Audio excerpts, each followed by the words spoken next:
Hey everyone, my name is Perry. I'm an electrical engineer, and today I'm rewatching The Big Bang Theory to see how scientifically accurate it is. I made a video like this one before, and I saw a lot of people mention how I didn't discuss the engineering aspects as much as I should have, and I agree with you. So with this one, I saw mostly in the comments to watch Season 4, Episode 1. So I'm going to be watching that one today, and we're going to talk a little bit about what happens here. That, dear lady, is the Wolowitz programmable hand designed for extravehicular repairs on the International Space Station. Oh, cool. Ask me. Why did he create a robot hand that has the same dimensions as a human hand? I mean, like, I'm not an astronaut, but wouldn't it just be easier if you had an astronaut who's already on the space station make those repairs? Because, I mean, it's not like you're making it so you can reach places that regular humans can't. No, pass the soy sauce. Oh, does that come up much on the space station? Mostly with Asian and Jewish astronauts. All right, pass the soy sauce. Coming up.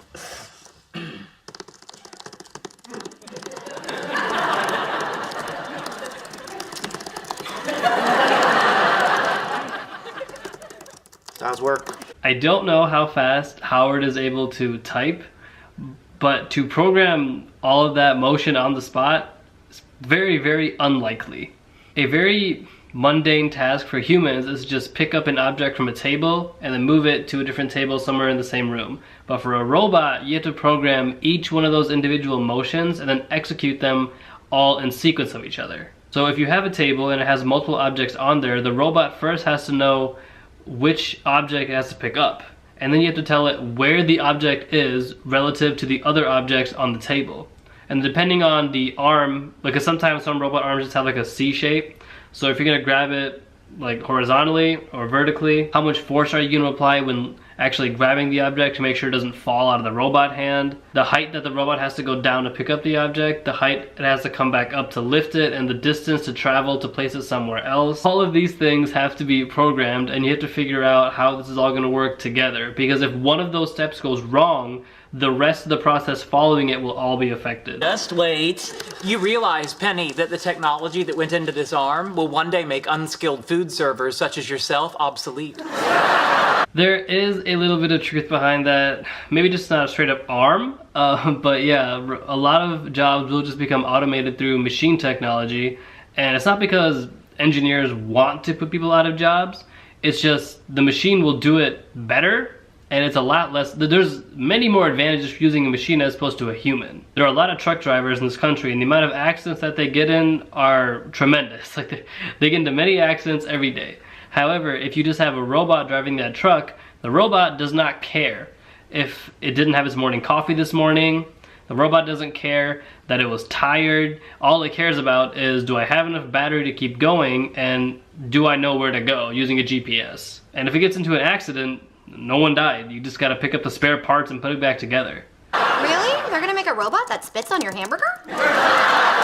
And they can't spit on your hamburgers either. I thought you broke up with her. Why is she here? Okay, here we go. Passing the soy sauce. Okay, put out your hand.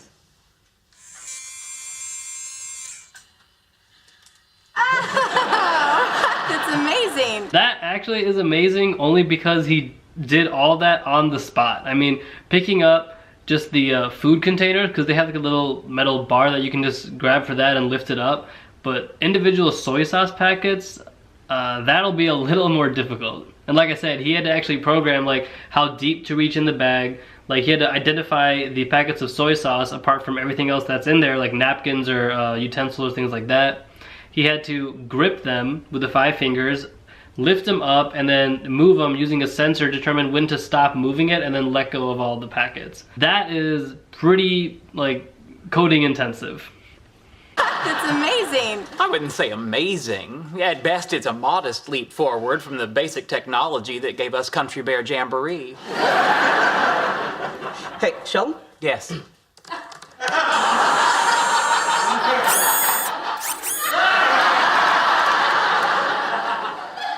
Peace? No, not peas. Hang on.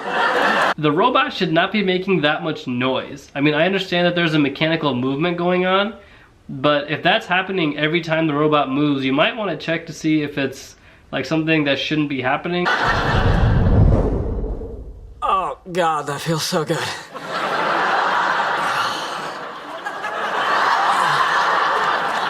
That is That's pretty the spot. cool. Oh, baby.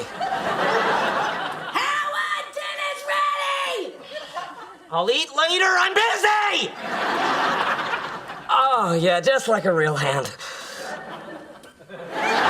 Oh dear God.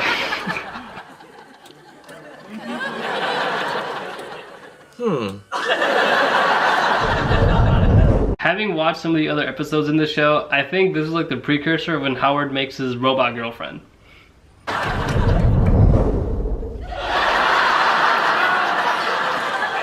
You slipped and fell into a robot hand. Yes. Penis first. Yes. Now help me. I'd suggest a lubricant, but I have a feeling you fell on some of that as These well. are true friends. Not funny, Leonard. Really? A robot hand's got a death grip on your junk, dude. That's funny. Ask anyone. Please, before my mother walks in, just get this off me. Okay, let's see. No, don't touch. The program is paused. Oh, well, then let's Oh, unpause. no, I loaded the wrong program. The hand thinks it's holding a screwdriver in outer space. If you continue the program, it's gonna start twisting. Oh. Yeah, that's unpleasant, but I mean, you could always just stop the program and then rerun another one. I mean, he's pretty quick at typing. He could just type up a whole new program that releases the death grip. And that should take care of the problem. Okay. Come on. No. Almost there.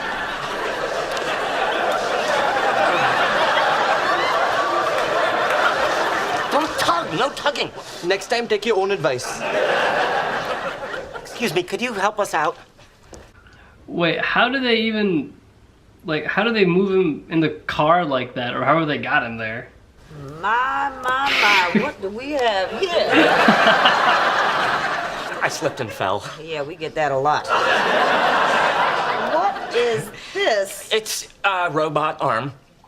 Where's the rest of the robot? I only built the arm. Because that's all you needed, right? She is asking all the right questions. Can you please just help me? All right, hang on. Stay calm. I need an orderly with a wheelchair. I got a robot hand grasping a man's penis out here. You think you could be a little more discreet? Yeah. I'm sorry, we don't have a code for robot hand grasping a man's penis. Ironically enough, he actually does have a program code just for that. Why is it hooked up to a computer? It's what controls the arm. But it's frozen. Did you try turning it off and back on again? No, you see, it's more complicated than that. No, wait!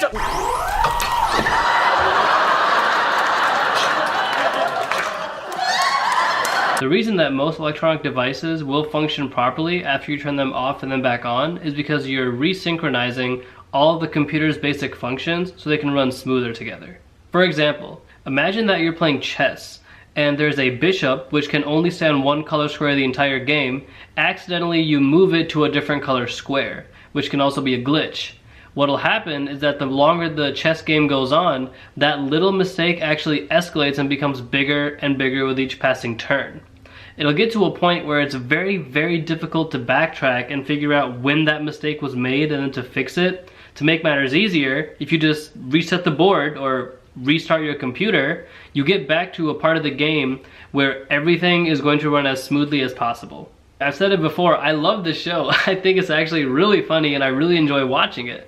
The only thing I would say about this particular episode was that coding something brand new for a robot to execute exactly the next second later is very, very difficult, and I highly doubt that's even possible.